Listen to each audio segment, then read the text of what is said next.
தரமான மீன்வளத்தின் நிலையான மேலாண்மை எனும் துணைப்பொருளில் மாவட்ட மீனவ அபிவிருத்தி குழு கூட்டத்தின் முதலாவது அமர்வு இன்று இடம்பெற்றது.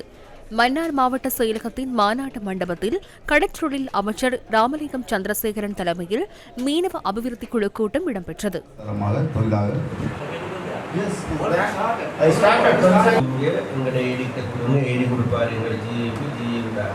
மன்னார் மாவட்டத்தில் இருக்கின்ற மீன்பிடி தொழிலில் ஈடுபடுகின்ற மீனவர்கள் முகம் கொடுக்கின்ற பிரச்சனைகள் தொடர்பாக அலசி ஆராய்ந்து அந்த பிரச்சனைகளை முதலில் இனக்கண்டு கொண்டு அந்த பிரச்சனைகளுக்கு உரிய தீர்வினை பெற்றுக் கொடுப்பதற்கான வழிவகைகளை செய்வதுதான் இந்த ஒருங்கிணைப்பு குழுவினுடைய பிரதானமான முன்னோக்கமாகும்.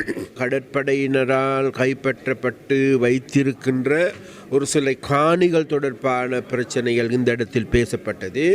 அந்த காணிகள் விடுவிப்பு சம்பந்தமாகவும் நாங்கள் பாராளுமன்றத்திலும் இது சம்பந்தமாக பேசியிருக்கின்றோம். இப்பொழுது இருக்கின்ற கடற்படையினர் மிகவும் பிளெக்சிபிளாக அந்த காணிகளை விடுவதற்கான ஏதுவான நடவடிக்கைகள் எடுப்பதற்கு முன் வருவார்கள் என்கின்ற நம்பிக்கையும் எங்களுக்கு இருக்கின்றது.